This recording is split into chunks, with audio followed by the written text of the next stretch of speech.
Hello, and welcome back to Witches. I'm sorry. Just every time I do my little edit mark, her little, here it is. There it is. There it There is. it is. All right, welcome back to Writing with Witches, where a couple of witches hang out and talk about writing books. And in this episode, we're going back to tropes just because we can. But Yeah. we're going to do a little bit of different one take on it. We're talking about the ones that we personally want to see more of, whether they're out there or not already, and B, the ones that we find hard to find in general. So Yeah. that is today's topic. My name is Leonora Bansky. I'm one of your hosts. I'm a debut author with my book coming out in April of this year. And my co-host is... I am Nicole Autumn. I am the author of the Secret Society series, which is now a complete series. Yay! I'm excited about that. Now that Secret Society is out, by the way, if you want more in-depth look on the Secret Society, go watch our last episode, because I made Nicole sit in the hot seat and go through a whole hour of questioning about this book series. So, And I was sweating. Let me tell you, I was sweating. Yeah, that was fun. That was fun. So what book news do you have now that Secret Society is complete? Well, now that Secret Society is complete, I think I said this last time. I'm kind of taking a page out of your book, and I'm going to kind of jump around between a couple projects. One being the Casper-inspired novel, which I've already written another chapter on it, which I'm so excited. Because now I'm at the point, the characters have been introduced, the situation has been introduced. Words are hard. So now I get to start pulling out some wild shit out of my hat to make this plot keep moving. So, yeah. I'm getting to the fun bits where I get to introduce the scary stuff, or the stuff that is the issues that will arise. The issues. The issues. Yes, 100%. Any book news for you? Okay, I'll go with the good news first. I have two pieces of good news. The physical arcs. So I am filming this in early January. By the time you all are watching this, the physical arcs should have shipped out to their readers. But right now, my physical arcs are supposed to be here this coming week so that I can ship them out. And two, I have completed officially 10 chapters of my rewrite on Fae Touch, the first book of the Silver Eyes trilogy, which... Yay! Watching Skitter and our heroes interact with this new information, and I'm not gonna lie, I was influenced by Nicole's husband because he wanted yearning. Oh, yes. It's happening. It's happening. It's happening. Yeah. So, I just have to say, my husband is a new reader, and we have recently discovered that he is a man that actually would really enjoy true romance, because his complaint while reading Fourth Wing was there's not enough yearning. There's not enough wanting each other and tension. There's that angst isn't there the way he wants it. So I'm like, you're not just a romantasy reader. You are a romance man. So I found that to be very funny, considering he has never thought twice about wanting to read a romance book. But the way he's describing things, I'm like, I know what you want.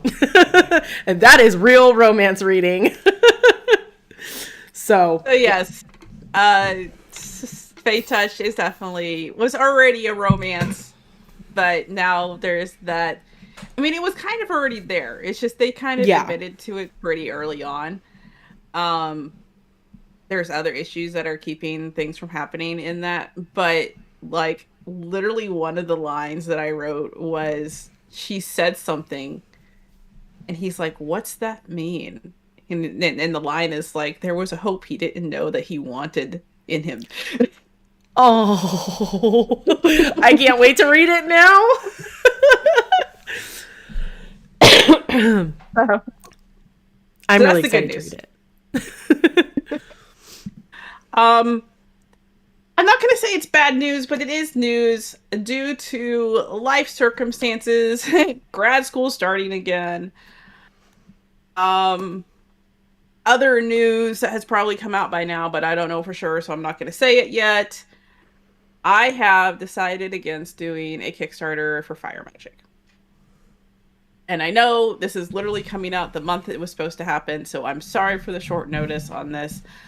Um, I just don't have enough of a social media base to make it succeed, I think.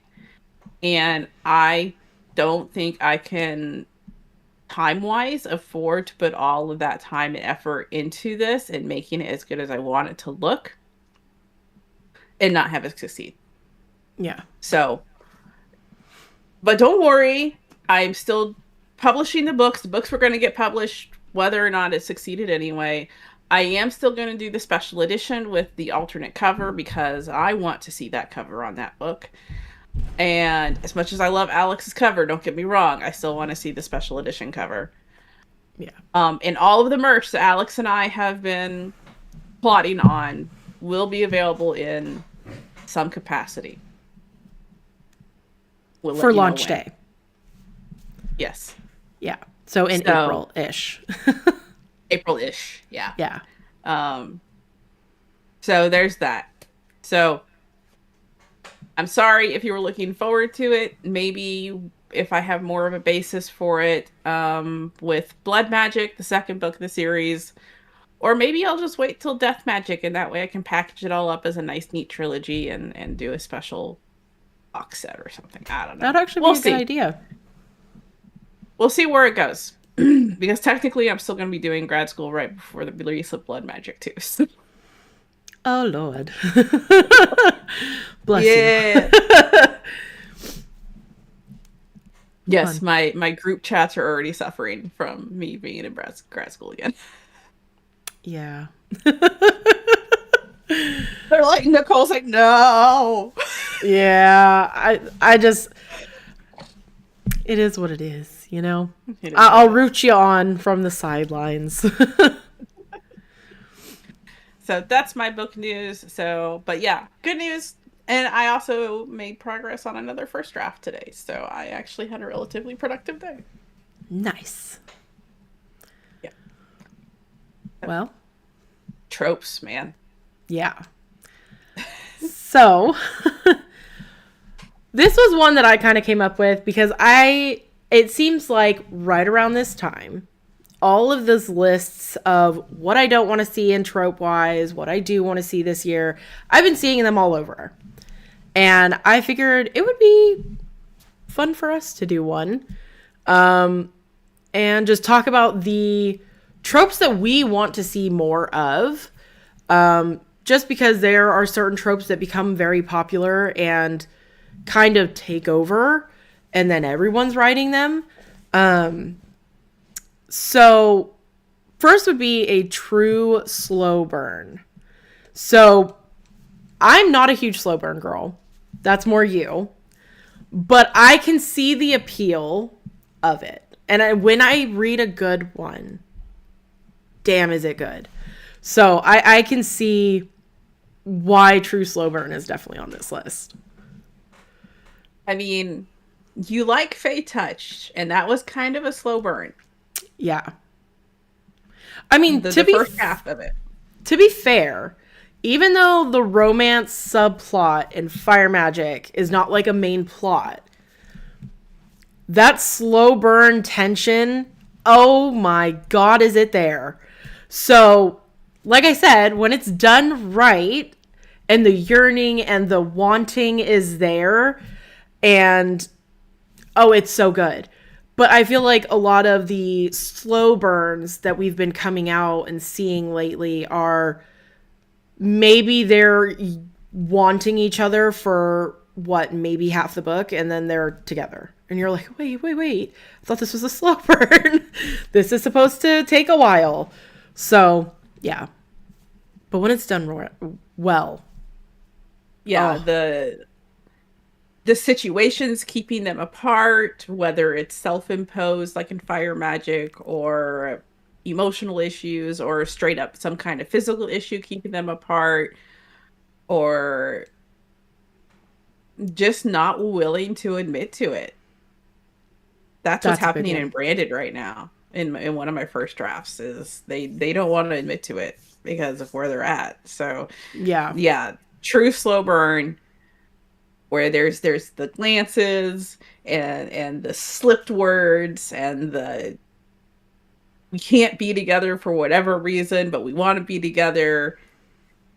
Like, if they admit to it and then they still have to stay apart for some reason. Yeah. Yeah.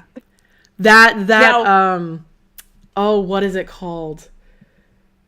It's not yearning, but it's like, oh shoot. I know there's a phrase for it, but I can't think of what it's called. now the slow burns that throw in the miscommunication trope, though. Mm, Bleh. I hate the miscommunication trope. so do I. Um, if it's used genuinely well, like there was a legit reason. Like, we're not going to say that Pumpkin Spice Cafe was a good miscommunication trope. It wasn't. No. Because that man knew that realtor and he Yeah. knew how pushy she was. Yeah. Um, versus another book I just read where it was called A Language of Dragons by S.F. Williamson. There was a legit communication trope. There was a legit reason for why she thought what she thought, Yeah. for that to be the myth. But yeah, that true slow burn, like where there is a reason, there a legit reason for them to not be able to be together until that's resolved. Yeah. The next one would be lovers to enemies. This, I feel like we don't see enough of this. We see enemies to lovers all the time, and whether it's done well or not is hugely up for debate.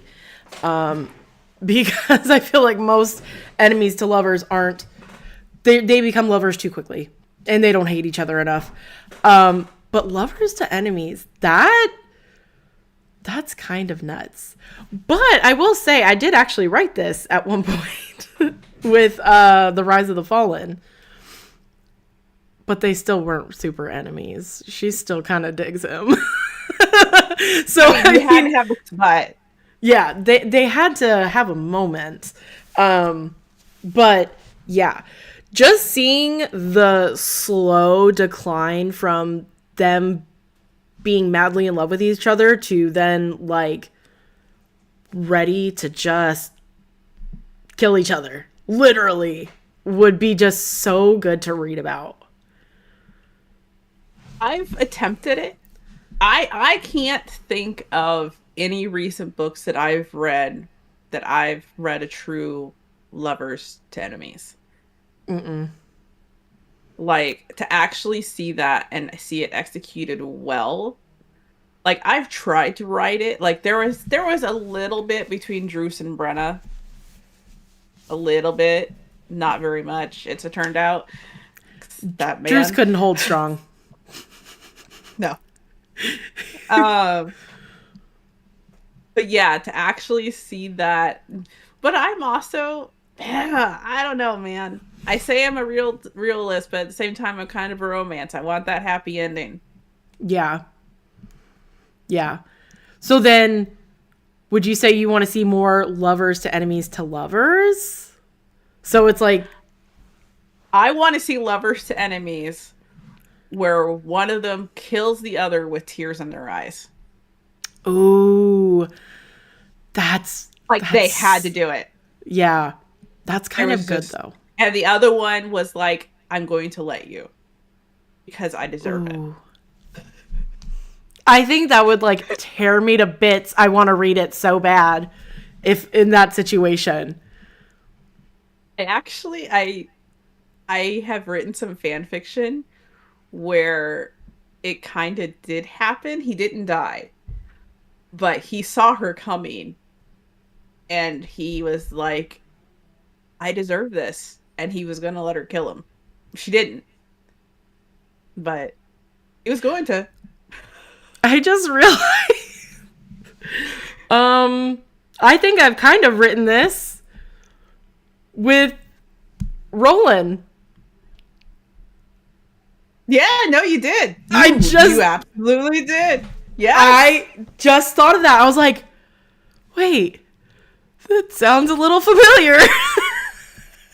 It wasn't the main focus. I It think is wasn't. why you forgot about it. Yeah, it wasn't So the main focus, but it was there. I think he still Cool. loved What her if? in the end. I think that's Oh, why he he let did. her do it. Oh, he did. There was a small part of him that still loved her. I mean, he loves a Despite what she feisty did. ass woman. Like, I think that alone is why he still loved her because she still fought with him. Oh yeah, they're tooth and nail. I feel like they were like the divorced parents of Amy. You know what I mean? Like, they still came to Oh holidays. no. They avoided each other like the plague, but when they weren't together, they were constantly fighting with each other, just screwing each other's day up, day in, day out. Okay, they were a divorced pair in Amy's world. I don't want to say they Yeah, were not her Amy's parents. divorced parents. That was That's no. not the most accurate description. But they were just like, yeah, the divorced couple that is just constantly going at each other. And you're just like, and they just expected it. They're just like, oh, we know we're going to hear about this later. Like Leo was just like, nope, nope, nope. That's fine. No, no, Let's no. go. Just let it happen. Just let it happen. It's time. It's time. I mean, you can't say Leo didn't enjoy that a little bit after all the shit that Roland put them through. I Oh, mean, yeah. come on. You can definitely tell that Leo was probably like, it's about time. And he got a little enjoyment. He was laughing on the inside. He's like, you dumb bitch, you deserve that one. So yeah, lovers to enemies would be interesting. But also arranged marriages / like fake dating. When this is done well, especially if they themselves, I feel like for me, when they agree to do this arranged marriage or this fake dating plot for whatever reason, and they're both getting something out of it, oh man, I love that.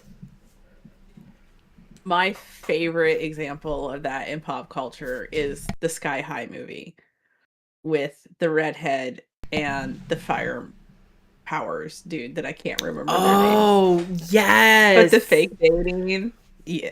War and Peace, and I can't remember the chick's name. I don't either. I haven't seen Tells that me how movie in much I cared about her. so long. But the fake dating and then him going in the cafeteria scene where she's like, Warren, you're so funny, and what's his name walks by and Warren, you can see the wheels turning, and he's like, you're not doing this just because you like me, and she's like, and he's like, you're doing it to get back at that dude, and she's like, yeah, he's like, all right, I'm in. Yeah. That is the best when they both come to an agreement and they're just like, okay, I see. Let's do this. And then they slowly fall for each other. That's the best. I know. I was so mad at the end of that movie when she ended up with the stupid little white piece of bread. White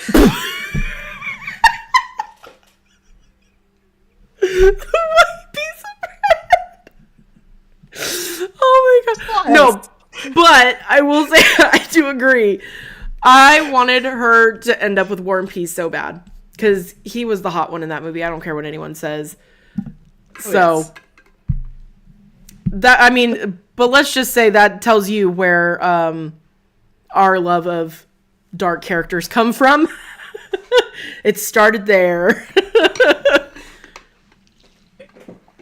Yeah, Oh, that's the goodness. best example I can think of for the arranged marriage. But I also really love the arranged marriages where it's actually a true arranged marriage And it's not like the Swan Princess where like they've known each other all their life. It's the ones where like they've never met each other Yeah. and they meet and they're like, we have to do this for our kingdoms or whatever faction they're representing. Yeah. And that's when they make the agreement to, okay, we'll go through with this for something else's sake. Yeah. And then they slowly fall for each other. Oh, yeah. I'm trying to think of something. I know I've read something similar with that, but I can't remember what it was. Dang. Lindsay Sands does that good with her Highlands one, the Oh, I know which book series. It's on my Scottish, TBR. the chicken neck one. Oh, yes. It is on it is on my TBR to read. I just haven't gotten to it yet cuz my physical TBR is growing. So this one is yours, which is Fated Mate with a Choice. So I don't know why, but I roll my eyes so hard when I see fated mates. Oh my god, I do. And I don't know why, because I love the idea of a soulmate trope, but they choose each other, like you said, with a choice. But I don't know, when I hear fated mates, I'm just like, ew. I don't know why. Fated mates or soulmates. Yeah. But like with the choice, like they can choose to walk away without repercussions. Yeah. Like if they already loved someone else, they can be like, we may be soulmates, but I already love this person. Now, do I want that to actually happen? No, but I want them to have that choice to walk away. Because I actually did set that up specifically in Fire Magic. They could walk away if they wanted. Yeah. Yeah. So. And that was, what was it? Zodiac Academy, where you could have, I can't remember what it's called now because I've read it, it's been a while. But essentially you could have a soulmate. And it's like very rare to actually find a soulmate. And then you basically get the choice that you either choose each other or you don't. And if you don't, the universe will do everything in its freaking power to keep you guys apart. And I'm like, it's an interesting take, but it pissed me the hell off. It pissed me off so bad in that book series. I'm just like, no. And then they fought to be together after. And I'm like, what? You made the choice, man. You made the choice to walk away. You said you didn't want him. And that no. And now you want him again. I'm confused. So now you have to freaking do all kinds of crazy shit just to see the person you love. That was nuts. So yeah. I could see the appeal of that one. Yeah. So for me, I want to see more like forbidden romances, but not the typical like taboo ones like teacher and student, or I don't like the incesty ones either where it's like my stepbrother or my stepdad. That's not for me. More so I like seeing the ones that they're forbidden to be together because of social status, or so like, because I'm thinking fantasy here. So like the knight and the princess, or, you know, the queen falling in love with, I don't know, some lowly person in society. I don't know. Maybe he's a fucking baker. I don't know. But I want to see ones like that where it's more so a societal construct, or like being with this person could cause your ruin type forbidden romance, and not like just the usual suspects, if you will. Yeah. Take those out of the lineup, man. They're yeah. I don't do the incesty ones. I'm looking at you, Credence. Absolutely not. Gross. I couldn't bring myself. And like I said, like the ones where there's like a real, like the power dynamic between like teacher and student, to me, It's not so much the power dynamic. It feels predatory. I guess that is that power dynamic there, but like if it feels predatory and it's like an older person with a real younger person and age gappy stuff, I don't like that. Yeah. But the other ones, though, get creative. I want to see more. No, yeah, literally you're hitting all of the notes on that book that I just read that I just recommended to you. Really? Am I? Yeah, you are. I need to add it to my TBR then. Yeah. And I'm just gonna lose sparks. There's no sweat. Half a star lost, but if it's as good as you say, I need to read it. The other one, which I know some people really don't like, but I want to read more tragic romances. Star-crossed lover type stuff, like Romeo and Juliet, they love each other, and then they both die in the end, for whatever reason. I want the author to rip my heart out. I want to sob. That's what I want. I want that tragic romance where they fought so hard to be together, they get there, and for whatever reason, it all falls apart around them. And they die or something crazy. So I have a suspicion why we're not seeing that as much is because it's harder to write a sequel after that. That is true. More Unless standalones. You like been building the slow burn, forbidden romance into tragic romance would be a hell of a trilogy. I'm just saying. It would. Oh my god, that would. That would be so good though.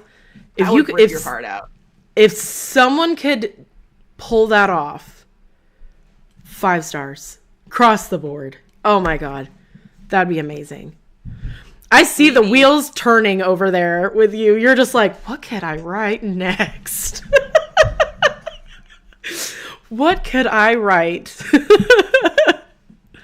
I mean, Branded technically would be classified as a tragic romance. But you haven't finished writing it, so... I have not finished writing that. That's true. So, we'll see how that one turns out.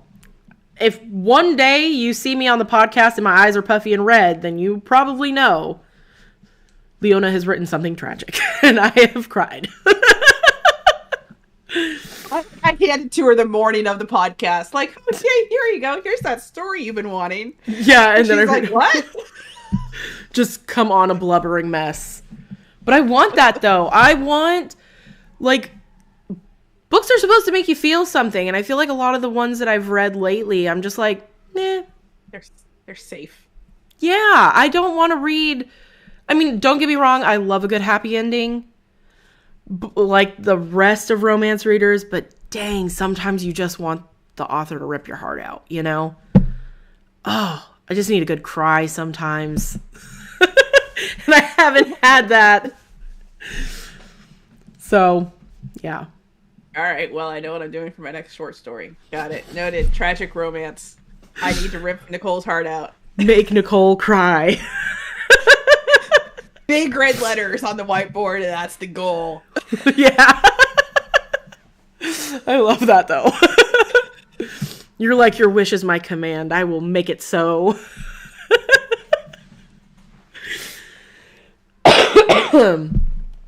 So that would bring us to our witchy tip, which is talking about different magical waters, right?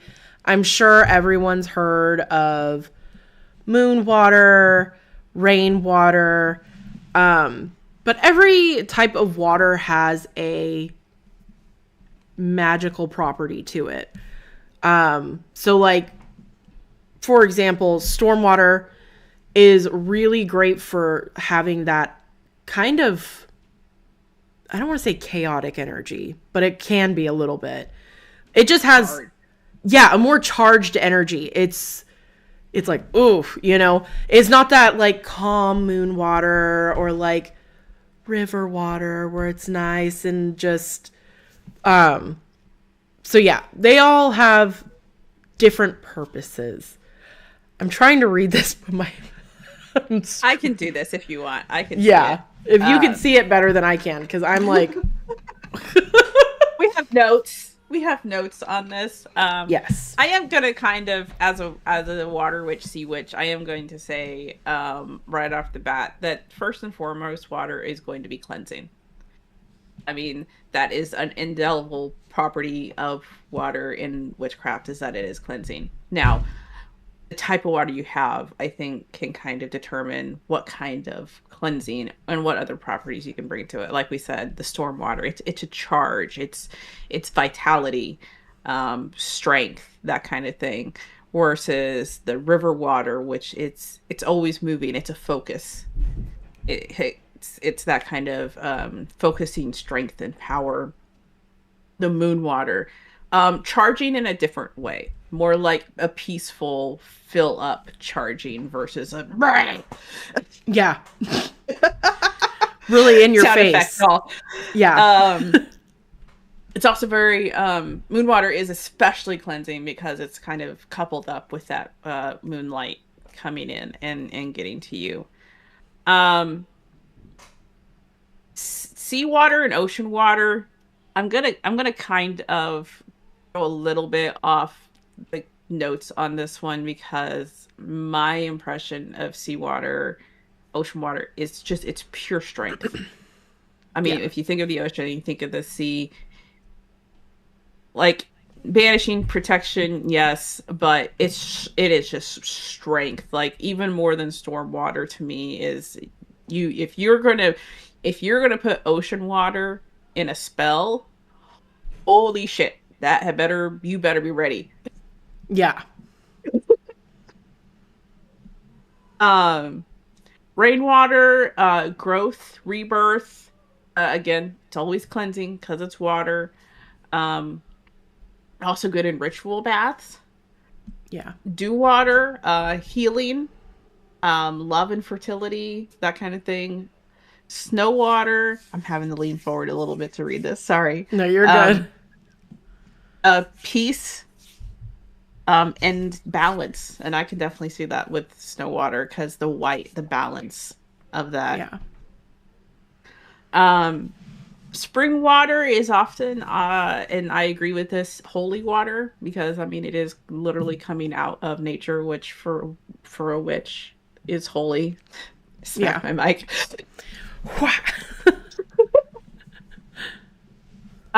Swamp water, binding, sticky Yeah, water, man.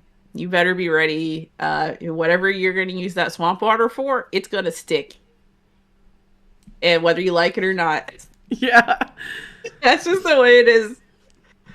So I'm kind of going off notes. I'm also kind of going off a little bit of this intuitively as a water witch, sea witch. And what we've said in the past is also going to apply here. If you feel it's right for what you're doing, use it. yeah, If you feel like that river water is actually the strength you need for whatever spell you're doing, use the river water. Um, but I will also say make sure you label your waters. yeah. That's a good idea. You can't tell them apart, okay? I currently have 3 Gatorade bottles of different ocean and lake waters. And I you're have like, them labeled, oh, but you good. You cannot have, tell them apart. They are yeah. labeled. Good thing you they're labeled them. they're Sharpie written on it. Um, Yeah, but even if you're like, oh, this looks no, it's water, guys. Once yeah, everything settles, it's not gonna look any different from its neighbor, okay? Unless you like literally put a stick in there to mark it differently or something, then yeah.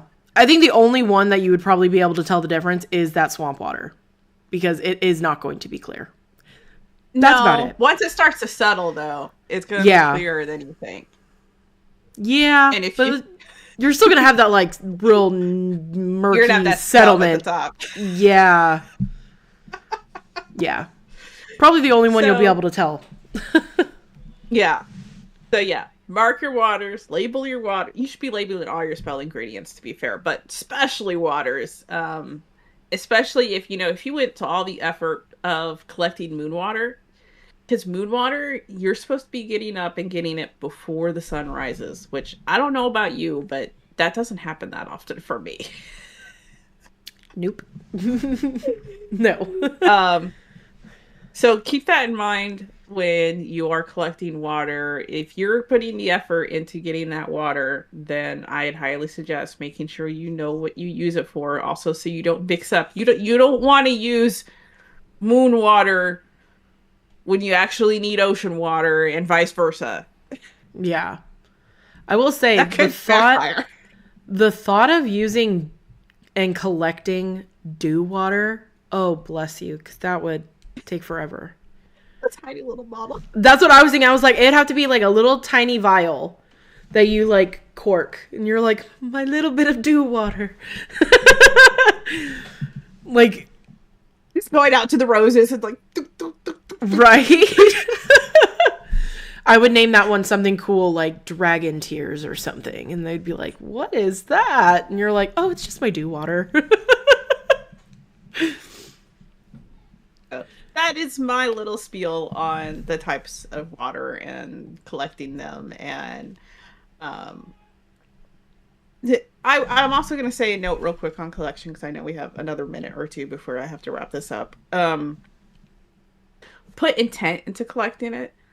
Like, I know that sometimes you're in a hurry, sometimes you have to rush, but just like as you're collecting it, put some intent into actually dipping the water, dipping the bottle into the water Yeah. to collect it.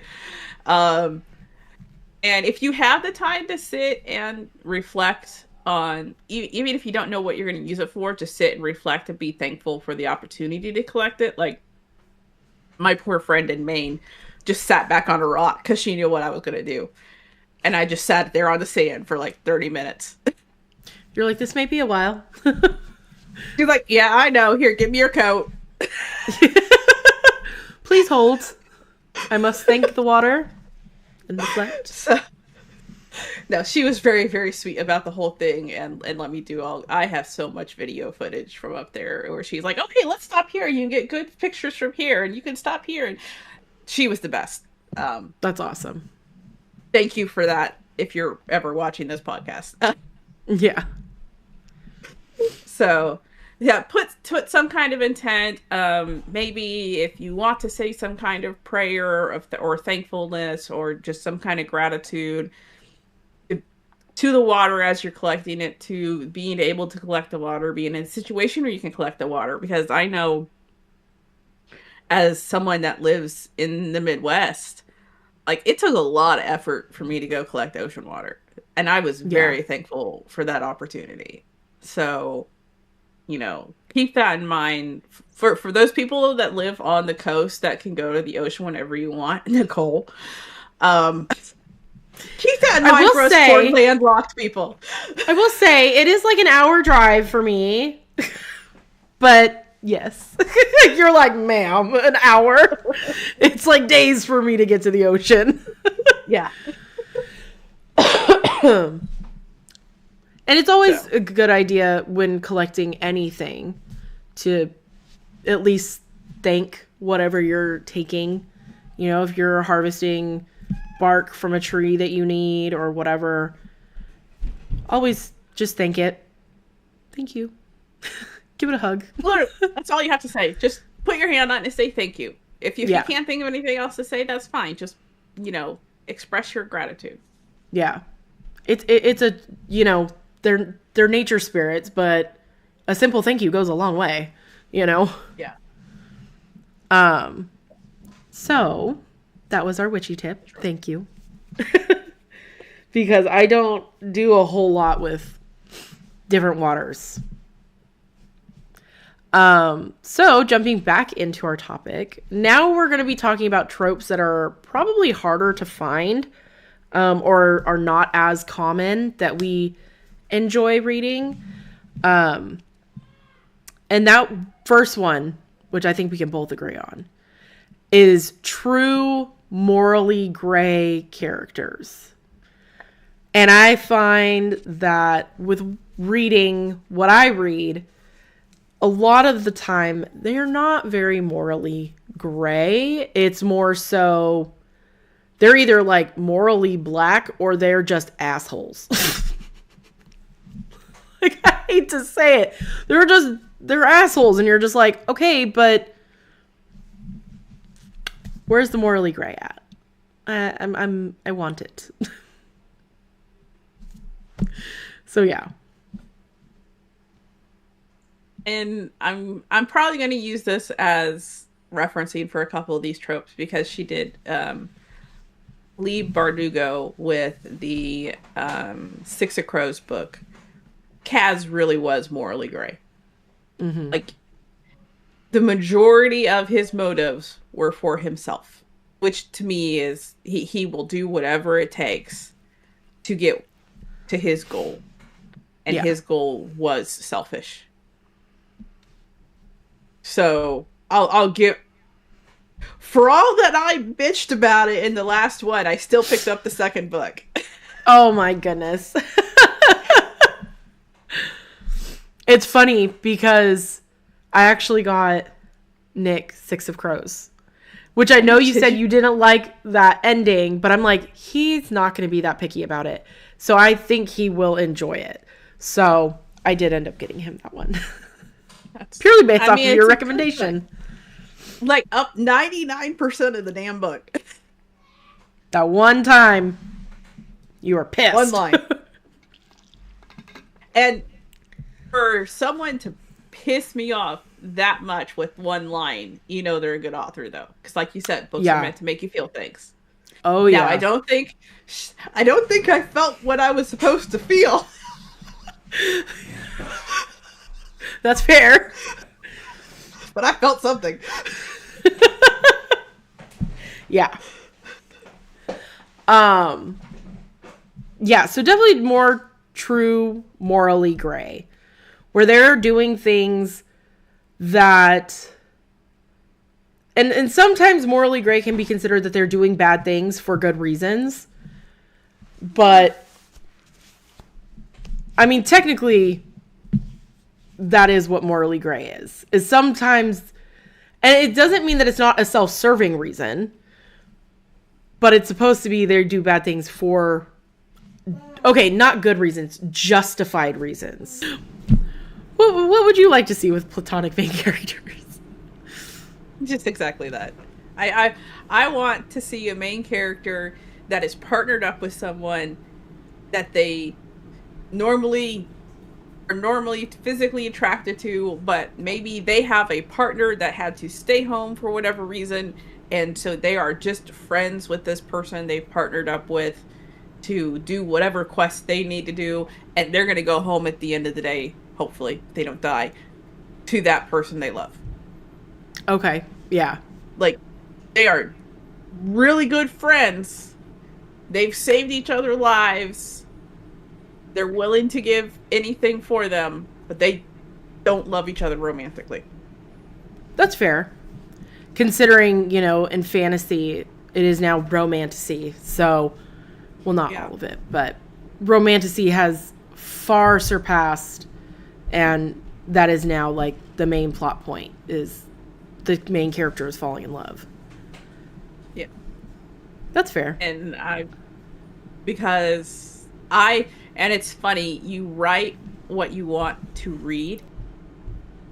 So yeah, just being able to travel without falling in love and saving the world together. But maybe they don't have someone waiting at home. Maybe they just like, you're a good friend. I like you, but not like that. And like it being mutual, not like the unrequited love shit. Just being like, nope, you're right. You are just a good friend. Yeah. And they're like, I know how you smell after traveling. I'm not interested. I want that to be a reason. I really do. That would be hilarious. It's like, I know how you smell after a long day of traveling. I'd prefer not. Like, go take a bath. Like, you stink. And that is just one thing I do find funny, and I will just, because in fantasy, they're always traveling on these long quests, and they're always, and I'm just like, they gotta stink. You know, one of them snores and it's keeping everyone else up. Like, That's why someone I is put them in separate bedrooms. right. Someone's farting in their sleep and someone else is talking in their sleep. And you know this is happening, but you never see it in fantasy. But you know it's gotta be happening. And that alone, you're like, not interested. No romance. No, thank you. God. Bruce now snores in my head. Like a bear. That man would snore like a bear. Like deep in his chest. It's Brenda waking up in the middle of the night. Would you fucking stop it? Right? Just does that like real hard shove, like, roll over, you're freaking snoring. Shut up. I'm trying to sleep. Oh my god. That would be hilarious. I'm not gonna lie if I read need about to write that. I really do need to write that short story. Just it's gonna be a fatal or a tragic romance where they're just just not into it. Oh my god, that's hilarious. oh boy.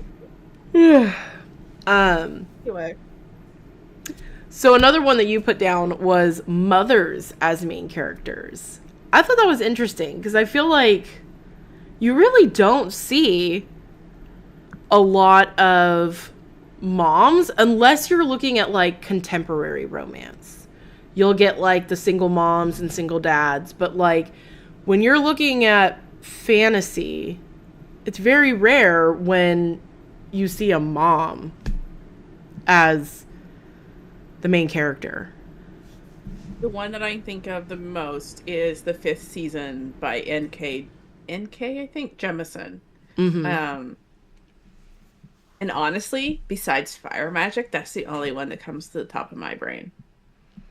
So I'm like trying to run through the other ones that I've read recently in my head. There is one. Let me look it up because I read this. And the whole plot was that this woman's son went missing. So I think it's kind of similar to the fifth season in that element. But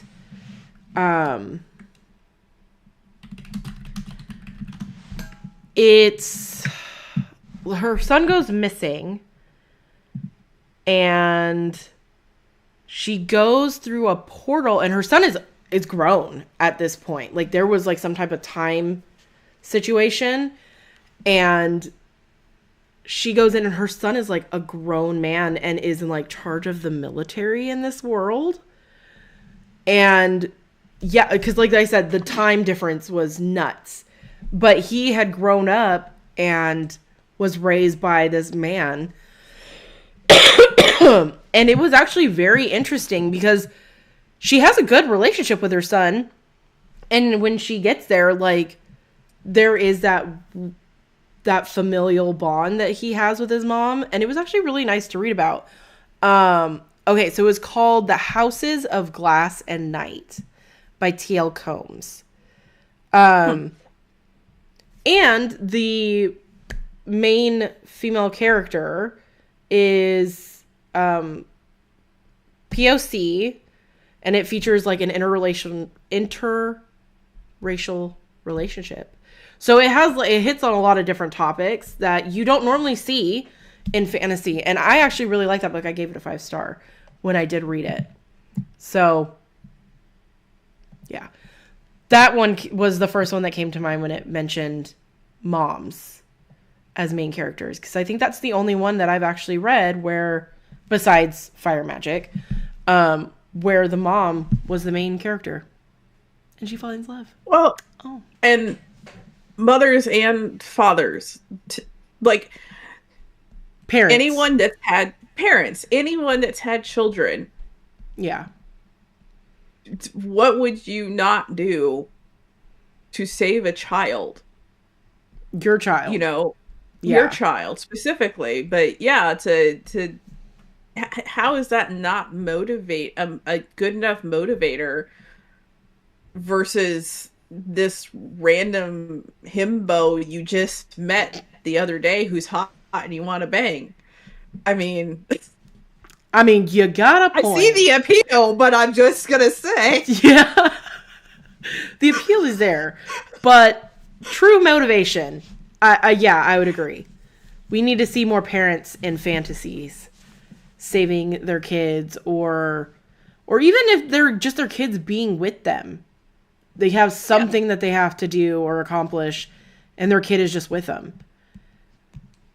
Or maybe they lost their child, and that's motivating them to go on a quest to help in some way some other child, Yeah, you know?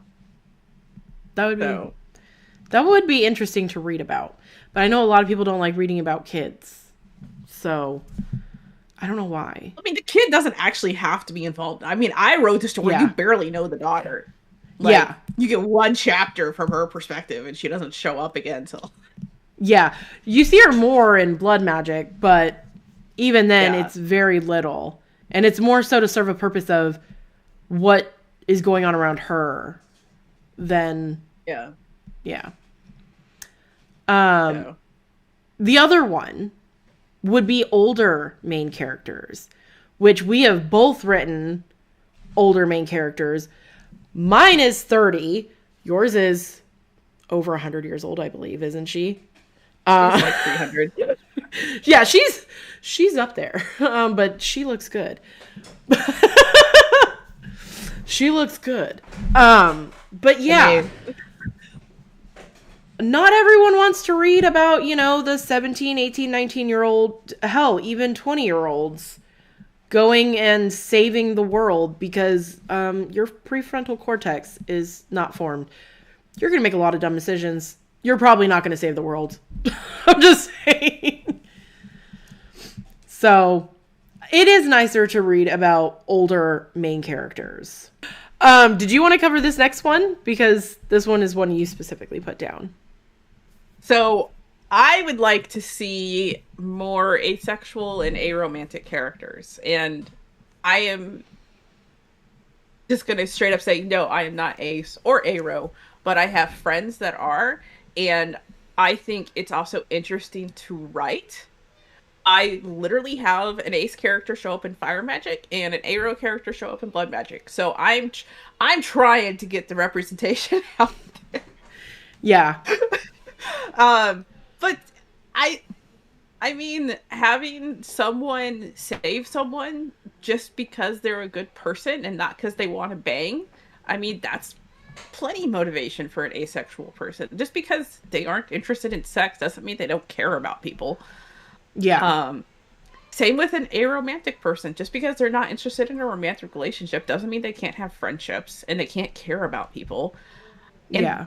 they might like sex still. It just depends on the person. So I I think seeing more representation in that um would be good.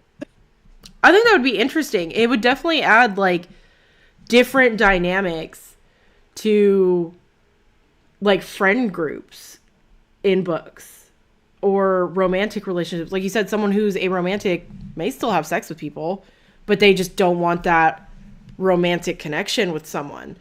It would Yeah. definitely be interesting to read about and just the way those relationships would form. I mean, straight up, Carrie, one of the main characters in Fire Magic, is asexual. Yeah. Like literally on his Pinterest board, there's a little sticker that says "I'm too ace for this." I love that. but he's in a romantic relationship with Melinda by the end of Blood Magic. Yeah. I mean, so I'm just I want to see. I have not written that as a main character because I'm still trying to kind of figure out how to write it, and I don't feel like I could write it accurately without kind of exploring it in side characters more and Yeah. talking more to people because it's hard to write an authentic experience when you haven't lived it. But that Yeah. doesn't mean they can't show up as side characters or as secondary main characters. I mean, Yeah. they need to be out there too. Diversity is the spice of Diversity. life. Exactly. Yeah. And I feel like that's a good place to start, though, is writing them as side characters because you don't completely dive into everything about them, but it is adding that diversity of different characters and sexualities and races and genders that, you don't want everyone just being like you said, a plain white bread boy, you know what I mean? I It mean, adds spice. all three brothers are queer. Lachlan's gay. Keen is bi. Carrie's ace. Brenna's bi, for sure. Like, there's no way she's not after living for fucking 300 years. Yeah. Druce is I mean, very obviously queer. it's kind of hard to live that long and not experiment. You know what I mean? Yeah. Like, she has definitely dipped her toe in the waters. So, yeah. I having more diversity in general, but I will say specifically, I don't see Ace Arrow very often. Maybe I'm not reading the right books. Throw some books in the comments. Maybe I need to read the right books and then I'll be satisfied, but I doubt it. Yeah. I mean, I know I haven't seen much of that, even as side characters. But who knows? Like you said, maybe we're not reading the right books. Good complex heists or cons? I 100% agree with this because I will say I like the... So I read the Inheritance games. I want to say like a year or two ago. It was good. It was intriguing. But I felt like the clues for that were very obvious. Which I know these aren't heists or cons. This is more like... what is it called? It's more so like a mystery puzzle type situation. So not quite the same. But I want to see something like Knives Out. What I loved Knives Out, the movie. And I think it was a book at one point, wasn't it? Or it was based off of a book? I would have to double check. But stuff like that, where there is this mystery and you have to figure things out, I love that shit. So if you could give me a good complex one that you really have to think about to figure it out, and I still want to be wrong at the end, because I know I probably will be if it's written really well, I want to read those. So I will go off of Six of Crows again, because that is one of the better cons / heists that I've written. Not written, that I have read. I'm sorry, I did not write that. And me just doubling down for you, like that you wrote it. I'm like, I meant read. No, I didn't read it. You read it. But I want to see these on the scale of like the Leverage TV show and Leverage Redemption. And if you've never watched Leverage and you like Six of Crows, go watch Leverage, because you will like it. If you like Six of Crows because you liked seeing all of that backstory and the planning that Kaz did, and how no one knew exactly what was going on until it had to happen, that is Leverage, like straight up. Yeah. I want to see that kind of stuff. That just makes me grin ear to ear, because I'm like, oh, that was good. Yeah. Yeah. I mean, that's why I picked up the second book, because I want to see that again. I mean, that's fair.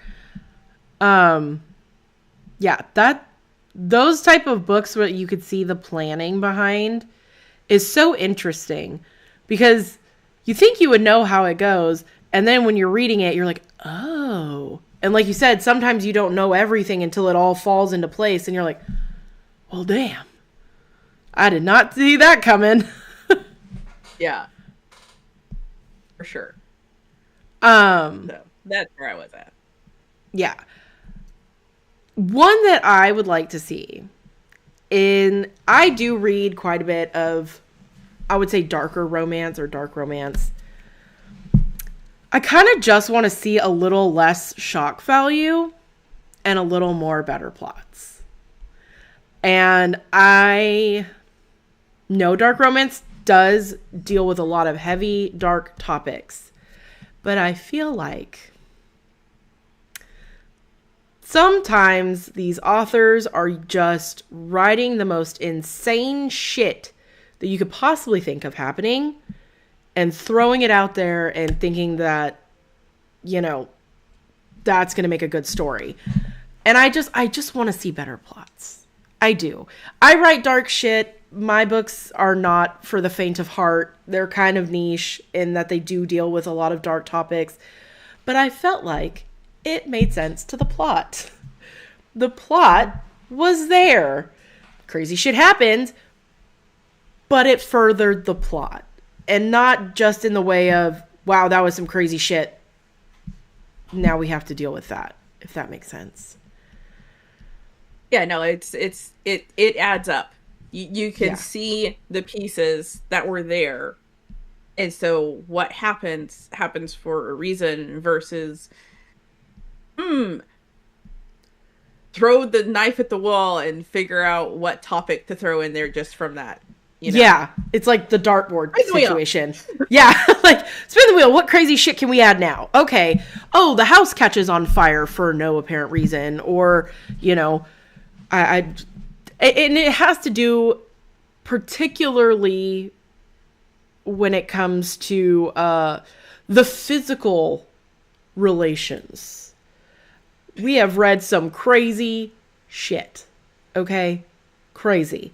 Where in real life, even in books, I'm just like, what the you know what I mean? Like, I'm just like, I could have done without that. That was wild. So I would say a little less things just being thrown into books for shock value and just write a stronger plot. Please. Please. Yeah. That's one of my big harder to finds. Like, if things happen, crazy shit happens for a reason and it furthers the plot and it makes sense, then that's fine. But like you said, just spinning the wheel and just throwing in some random crazy stuff is just, it's kind of exhausting to read.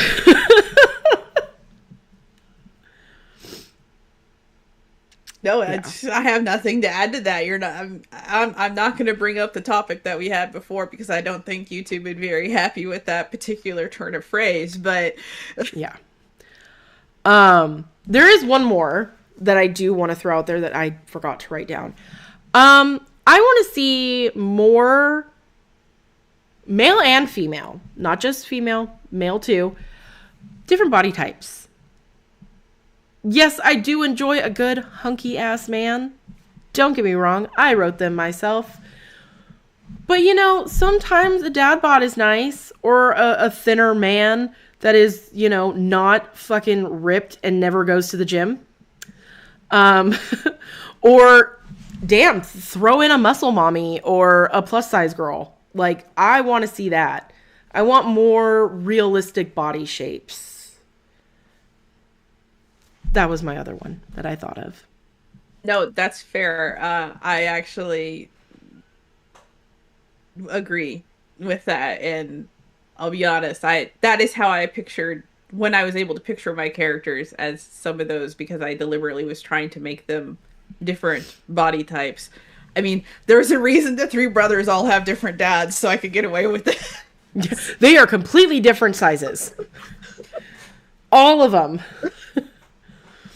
But I mean, it is nice to see the different body shapes, the different representation, because, you know, the one thing I do hear from men, not that I really care or give a shit, but they always complain, oh, well, they're all like hunky, big, muscular men that are all over 6'5", and which, fair, but like, it's our damn fantasies, okay? God damn it. But still, seeing some more realistic body types wouldn't be bad. Yeah, agreed. So that brings us to the end of this episode and 2 book reviews. So would you like to go first, or would you like me to go first? I will do something different, and I will go first this time. Okay. You go first. So I'm reviewing another graphic novel. Y'all can blame my online book club because we monthly, well, not monthly, we do it like every 2 months. We read a novel and a graphic novel. So, yeah, that's where all these come from. Is Big Jim and the White Boy I love that name for the book. by David F. Walker and Marcus Kwame Anderson. Awame. I'm probably pronouncing that wrong. It's an American classic reimagined, and it is a reimagining of Mark Twain's Huckleberry Finn. But it is done in such a clever, clever way, and it's framed as Huck and Jim as old men telling their story to the younger generation. Oh, that's interesting. And it is pure hilariousness in those sections where it's the two old men talking, going back and forth. Just bickering. I didn't say that, you little beast. How dare you say I talk like that? You're full of it. Yeah, exactly. So yeah, it goes back and forth. It has them bickering as old men. It has their actual story and what happens. And it has like one of the girls that's listening to them bicker as old men as a grown woman telling the story to her granddaughter. So it's like three different time periods that you're jumping back and forth. But it's framed as like an actual historical account, like Huckleberry Finn was written in that world, but it was adapted off of the real Huckleberry's story. Oh, okay. Which I they did such a damn good job. And I am a literary person. I know quite a bit about the history of Mark Twain and Huckleberry Finn. I legit went. I was like, is this fucking real? Because I could Damn. see someone doing this. Yeah. Absolutely. It's not. It is fiction. Um the inspiration for Huckleberry Finn was taken from another person. But that is how well done it is. And Dang. yeah, it's really really good. It's definitely worth reading. It's staying in my library. Art is really beautiful. Um for those of you that are watching the video, here's some of the art. It's really well done. I mean, it's not fancy dancy, but it's I really enjoyed it. I think they did a really good job with it. So, um but yeah, Big Jim and the White Boy, an American classic reimagined. Very good book. Very good I graphic novel. I just love that they named it that. The White Boy. I Big mean, Jim it's and the not White wrong. Boy. No, it's not. But I just find it I just love that they just named it that. It's just like Big Jim and the White Boy. That's the way it is. Yeah. So for my book, I read Druid Cursed by C.J. Burright. Burright. I really wanted to like this book. I really did. It has the makings, the bones of a good story, but I just found it to be very boring. Things happen, and I don't know why, but it just felt boring to me. I did not like it all that much. It follows, it starts with Kellen Ravenwood, who has been cursed by a witch and is only allowed 7 days of freedom every 50 years. And he only gets this chance 7 times. And he is on his 7th and final time to try and break this curse that this witch had put on him. But he can't actually break it himself. He cannot have any participation in breaking this curse or he gets thrown back into his prison. So his twin brother, I think it's Cayman. It's Caedmon. They're Irish. So I'm not sure. That could be pronounced completely wrong. So he's the one that has been working tirelessly for centuries at this point to free his brother. And he has figured out the counterspell. And to do that, he has to kill Maggie O'Malley, who is the witch's last living descendant. And it's all framed around Halloween and these, like, not trials, but like, what's the word for it?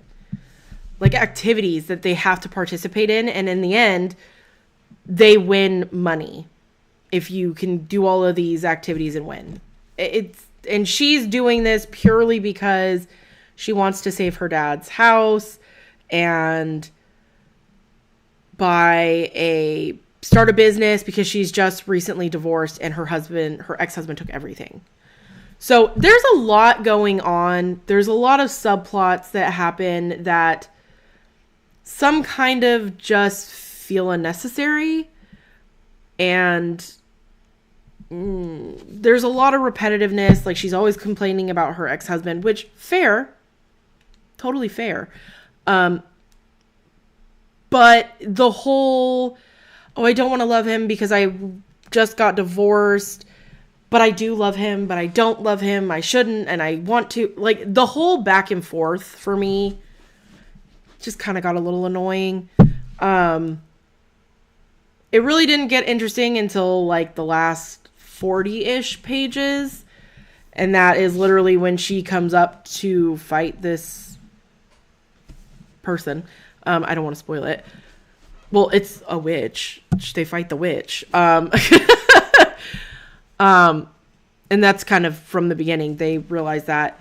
So, yeah, I don't know. Some of it didn't quite make sense to me, and the logic behind, like, how they break the curse. Like, she's supposed to die, but it's the last living descendant of the witch, and the whole reason the witch cast the curse was because her daughter died. So I'm like, why would you sacrifice your family to break their curse? It didn't make a lot of sense to me. And again, I found it boring. I really wanted to like it. It has the makings of it. It could have been a great story, but yeah, I gave it a 3-star. I was like, honestly, it's probably closer to like a 2.5 for me, because it wasn't that fun. But I'm gonna round it up and say it's a 3-star. It was all right. It was kind of disappointing. It could have been great. It could have been great, but I felt like there was just so much going on, so many different, like, subplots happening for this to be a one book situation, that it was too much and not enough at the same time. It's really weird and boring. I don't understand it, but yeah. That's fair. Yeah. Well, that brings us to the end of this episode. It does. You can find us at writingwithwitches.com. You can email us at writingwithwitches@gmail.com. You can find us on TikTok, Facebook, Instagram, YouTube, and I'm missing one. Blue Sky. Blue Sky. There it is.